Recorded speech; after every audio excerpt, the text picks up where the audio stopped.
Why does the New York Times want Americans to stay broke and not build equity through homeownership over time?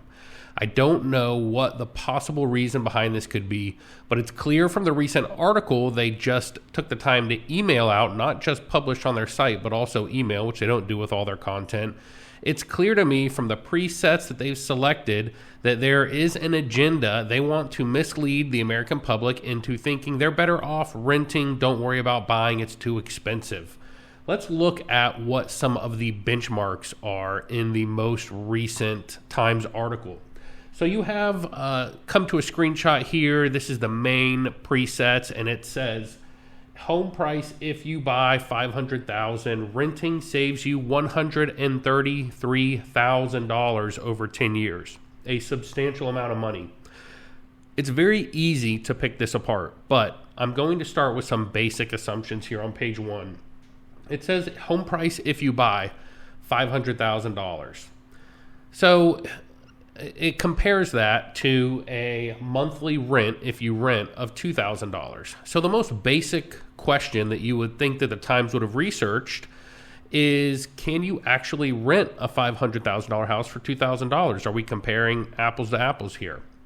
What I did is I went through 6 counties in Central Florida. I looked at Orange County, Seminole County, Osceola County, Lake County, Brevard County, and I searched for homes that sold in the last 6 months between $490,000 and $510,000.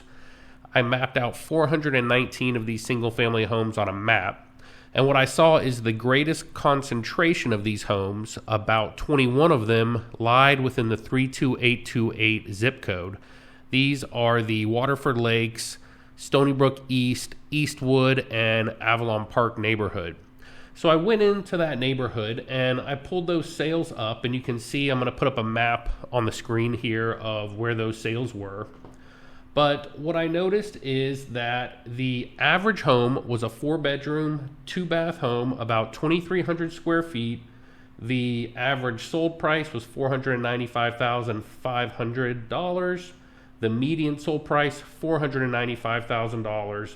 And again, there were 21 homes in that area that met this criteria. So, looking at the same exact area, 32828, those neighborhoods, looking at the same time frame over the past 6 months, looking at the same exact house type, 4-bedroom, 2-bath house that is between 2,200 and 2,400 square feet, we see that the actual rental price for those homes is $2,612, the average leased price, or $2,600, the median leased price.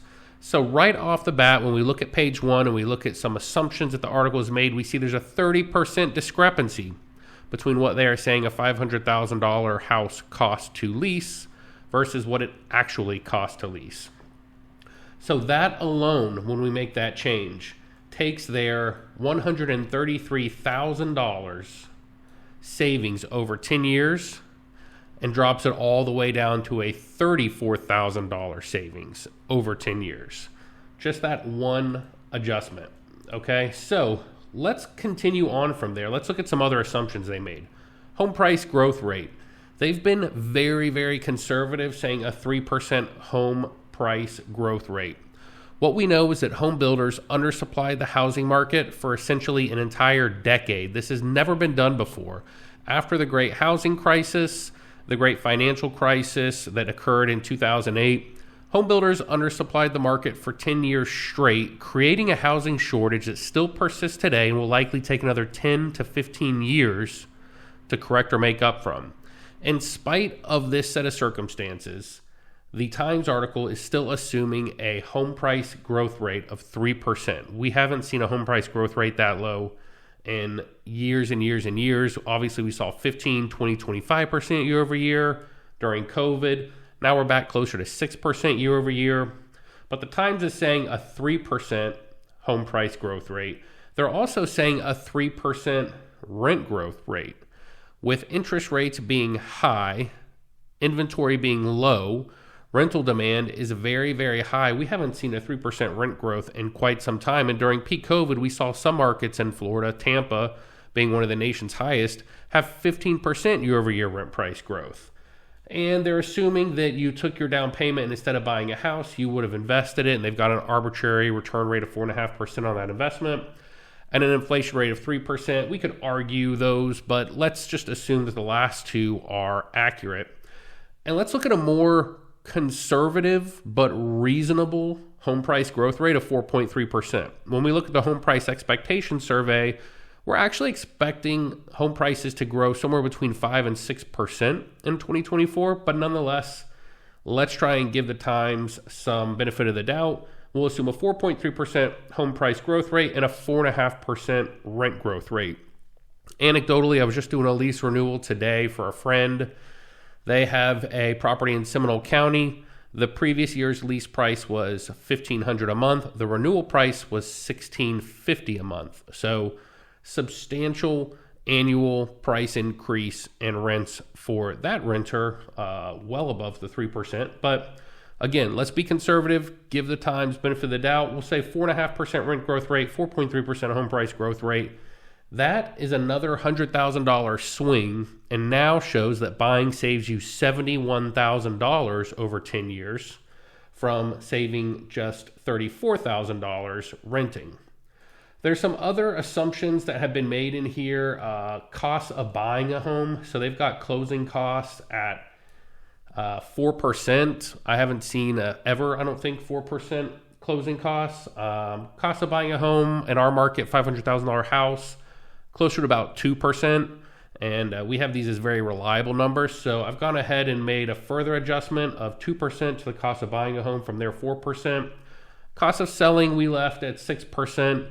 Sellers, give or take, when you look at the entire basket of costs, that might be accurate.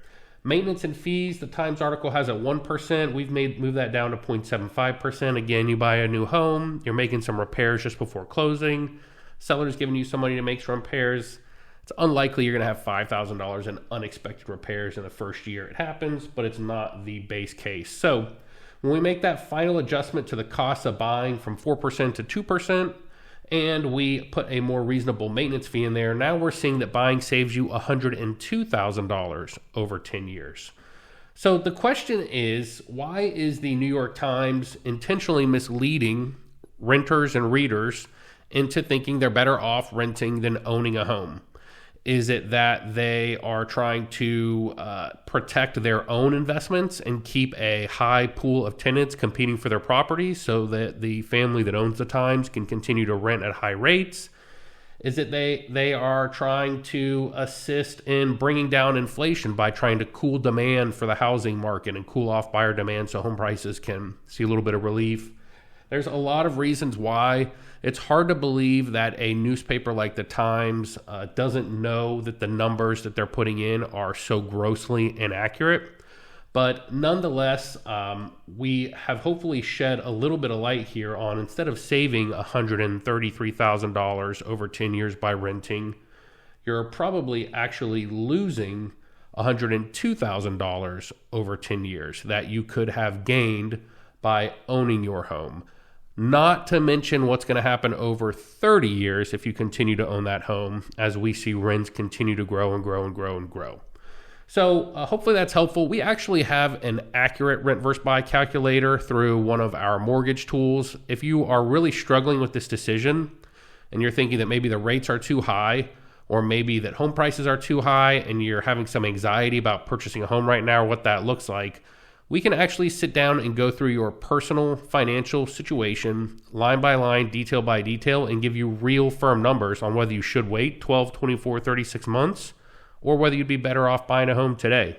So don't hesitate to send me a message, give me a call if you'd like to have that conversation. Be careful what you're reading online. There's always an agenda when it comes to real estate information that's shared. And this most recent New York Times article is just another example of that. I'm Don Harkins, broker owner of Don Harkins Realty, senior mortgage advisor with America's Money Source, and broker owner of Sea Dog Property Management here in Central Florida. Let me know if there's any real estate needs we can help you with, and thanks for watching.